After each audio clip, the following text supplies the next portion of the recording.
just to give a quick introduction to what a production designers do, is that a production designer is pretty much who oversees all the visuals on the film, like make like the stylist decisions, and gives the director advice when it comes to like how can we make the world of the movie happen and the movie can happen.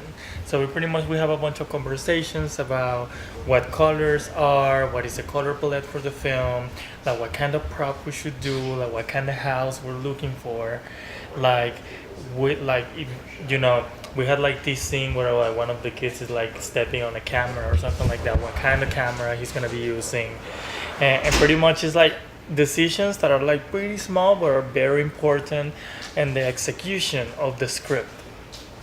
And that's pretty much my job. How do you describe this world? You said you're creating the world of the film. What Well, is this world? well, pretty much the world of Tonto McCute is happening nowadays in a middle class neighborhoods and society. So pretty much the world of Tonto McCute relies on modern kids. So pretty much all the stylists and stuff that we're using, at least like the house and stuff, is very minimalistic choices, but it's pretty much interesting stuff. Like, what do you mean minimalistic choices?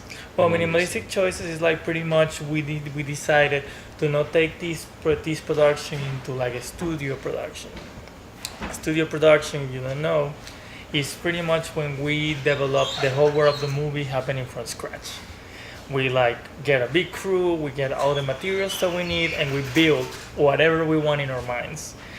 In this case, we decided to actually go and look around some houses and find that which one has already like the feeling of the movie. The feeling of the movie, and pretty much just start working from there. How did you want this? How did you want the grandmother's house to feel? How did you want the house to feel? Well, pretty much the house, the world under McHugh, everything is pretty dark and full of shadows and like dark corners. Pretty much it's like a place where you wouldn't feel like comfortable by yourself. So pretty much that's what we were trying to portray. That's why it doesn't matter if we are in an alley or we are in a bedroom or we're in a voodoo shop. There's always gonna be a dark corner, and you will never be safe because Tonto McHugh could be everywhere. Because that's the character that we're trying to develop. That's why it's not like picking a house that is like completely empty. We want a house like has at least the element of surprise, like where you don't know what you can expect. Like, what makes it have that element of surprise? Well, pretty much the reason why we chose this house is that the other house that we picked pretty much didn't have exactly the structure of a house anymore, because it was belonging to a musician that actually turned it into a sound studio. So pretty much it didn't feel like a house anymore, because it was like a bunch of like mix of like crap and junk. We pretty much picked this because of the big windows, because we had one scene where we had Tonto McHugh literally starring Jane while he's looking at him. So this is a big window, so we can actually track him with the camera, and also give us more access for the lights to work inside. So we have more access in the space. So also we had like the wooden closet that was in the living room that was like crucial, because we had like the scene where Tonto McHugh tries to grab Jane and Jim breaks the camera of his friend, and he kind of like like help us to introduce the character of Tonto McHugh for the first time. It also sounded like you only chose between these two houses. Like, Yes.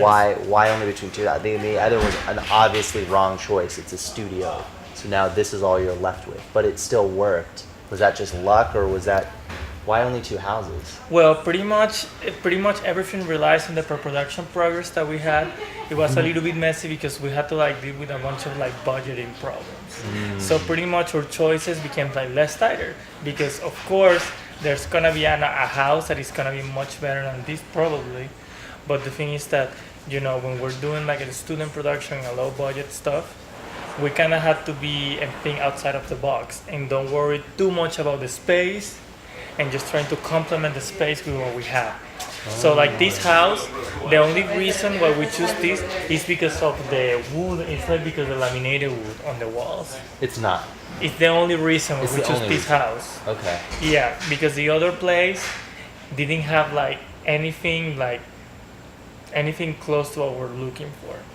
Oh well, you The- just lucked out that Yeah. this could make sense. Yeah, and even though if none of the house will have exactly what we needed, definitely we will have to put like it will have been my responsibility to bring the props to fill it up the space. So, Yeah. but due to the to make the budget works, we pretty much try to find the closest thing to what we want. So all the choices that are remaining are just minimal. This is a project. I mean, you're creative in this project, but it sounds like in using minimal resources. And I know you. Like I know you've also dealt with projects where you have a lot of resources, and the work that you've done is like, really cool. And it's interesting that you even choose to do these projects. Why do you choose to do projects when where you have minimal resources? Well, pretty much like the basement, like me as a production designer, I went to film school and I struggled, like Nigel is doing in order to make his movie happening. And what I can tell you is like when you struggle to get your project done and you care about something, you do everything you can to make it happen. That's why if you work with a director that is passionate, he will motivate you to think outside of the box and work with all the little resources that we have, like the little amount of money that we have, and in a house that most likely not gonna work. But the thing is that once we can get through all of these things, that make us be better in that professional ambient, because most of the time you're not gonna have all the resources you need, and pretty much if you're not used to that kind of situations, you pretty much are gonna break, because it's gonna be like, I cannot do this because there's no money for that, and the people starts like relying on resources. Yeah. So like pretty much like my main part of my job is to fix and find solutions.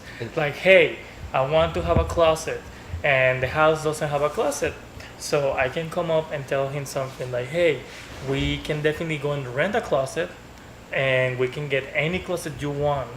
And sometimes the budget is not gonna allow me to do that. So we have to probably like research on thrift shops like Salvation Army, second-handed, see who anybody from the crew has something we can use, or like just drive around the alleys on the street in the valley and see what we find.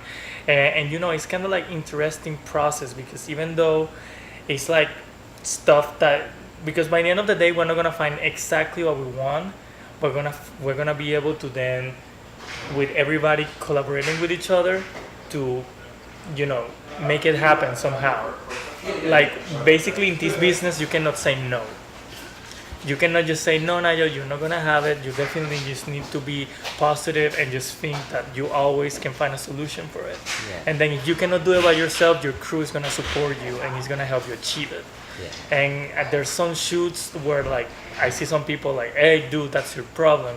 And it's like, those are the kind of shoots where you literally will never learn anything and you will never be able to create something amazing, because pretty much filmmaking is all about collaborating with people. And I think that on low budget productions where there's lack of resources is where you will find people who is very passionate. And I think that after I do those kind of productions I can do anything, because I'm already used to the worst case scenario. Yeah, it's cool. What portion of your projects are really low budget, like, or where you're at, like? Yeah. Well, basically, I had like 3 months ago, we were doing a music video for Tyga. What's And Tyga? Tyga, the rapper. Okay, all right, I'm sorry. Okay, Tyga, I right? believe you. Tyga? It's a generational gap for me, or just a. I wasn't also like really familiarized with him because he was like just a rapper to me. Okay.